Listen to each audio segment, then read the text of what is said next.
பிரியமான சகோதர சகோதரிகளே, இந்த நாள் வாக்குத்தத்த வசனங்கள் சங்கீதம் 91:10. ஆகையால் பொல்லாப்பு உனக்கு நேரிடாது, வாதை உன் கூடாரத்தை அணுகாது. இந்த நாள் கர்த்தர் இந்த மாதத்துக்கு தேவையான உங்களோட வாக்குத்தத்தங்கள், இந்த நாளுக்கு ஆண்டவர் உங்களோட சொல்கிற வாக்குத்தத்தங்கள் நீங்கள் புதுசாக கேட்பீங்க. ஆனால் சகோதர சகோதரிகளே, இந்த நாள் உங்களுக்கு சொல்லப்பட்டிருக்குது. ஆகையால் உனக்கு என்ன பண்ணானா, ஆகையால் பொல்லாப்பு உனக்கு நேரிடாது, வாதை உன் கூடாரத்தை அணுகாது. எந்த வாதை உங்கள் வீட்டில் இருந்தாலும், உங்கள் வாசலில், உங்கள் வீட்டில், உங்களோட ஜாப்பில், உங்கள் சரீரத்தில் எல்லா வாதையும் கர்த்தர் என்ன பண்ணுவாராம், நீக்கிடுவார்னு சொல்லப்படுற. அதான் சொல்லு, பொல்லாப்பு உங்களுக்கு நேரிடாது, வாதை உன் கூடாரத்தை அணுகாது.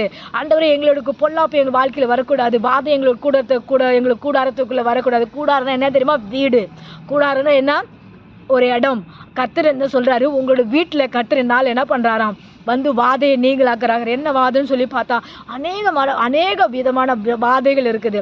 எல்லா வாதையும் இயேசு கிறிஸ்து நாமத்தினால உங்களை விட்டு அகட்டு போடுகிறார், உங்களை விட்டு எடுத்து போடுகிறார், உங்களை விட்டு சுகம் தருகிறார், உங்கள் குடும்பத்தை விட்டு விடுதலை தருகிறார், உங்கள் பிள்ளைகளை விட்டு விடுதலை தர. உங்கள் சரீரத்தில் ஏதாவது வாதியான வியாதி இருப்பாதுன்னா அந்த வியாதி கர்த்தர் என்ன பண்ண, இந்த நாள் உங்களை நீங்கள் நினச்சிக்கிங்க, ஆண்டவரே இந்த வசனம் எனக்கு பேசுனீங்க, ஆண்டவரை இந்த வசனம் எனக்கு சொல்லியிருக்கீங்க, ஆண்டவரை பொல்லாப்பு நேரிடாது, வாதை என் கூடாரத்தை அணுகாதுன்னு சொல்லியிருக்கிறீங்க. என் பொல்லாப்பு என் வாழ்க்கையில் வரக்கூடாது ஆண்டவரை, பிரச்சனை என் குடும்பத்தில் வரக்கூடாது ஆண்டவரை, பாதை என் குடும்பத்தில் வரக்கூடாது ஆண்டவரே அப்படின்னு சொல்லிட்டு நீங்கள் என்ன பண்ணுமா, கர்த்தர் இடத்துல கேட்கணுமா.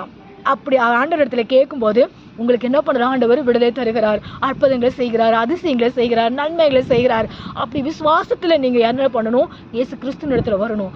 விசுவாசத்தில் ஆண்டவர் இடத்துல ஜெபிக்கணும். விசுவாசத்தில் நீங்கள் வளரணும். ஆண்டவரோட பிள்ளைகளாக நீங்கள் இல்லாமல் இருந்தீங்கன்னா இந்த நாள் உங்களுக்கு என்ன பண்ண, ஆகையால் பொல்லாப்பு உங்களுக்கு நேரிடாது.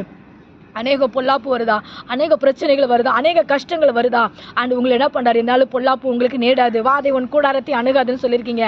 இந்த வசனத்தைப்படி எங்கள் வாழ்க்கையில் இருக்கிற எல்லா போராட்டங்களையும் மாற்றுங்க, எல்லா பிரச்சனைகளும் மாற்றுங்கன்னு சொல்லி நீங்கள் ஆண்டவர் இடத்துல கேட்கும்போது ஆண்டவர் உங்களுக்கு விடுதலை தருவார், ஆண்டவர் உங்களுக்கு ரட்சிப்பு தருவார், ஆண்டவர் உங்களுக்கு சுகம் தருவார், ஆண்டவர் உங்களுக்கு ஹெல்ப் பண்ணுவார். நீங்கள் முதலாவது ஆண்டவர் இடத்துல சபை இடத்துல வாருங்க, ஜெபம் பண்ணுங்க, ஆண்டவர் உங்களுக்கு அற்புதங்களை செய்வார். God bless you everyone. Praise the Lord.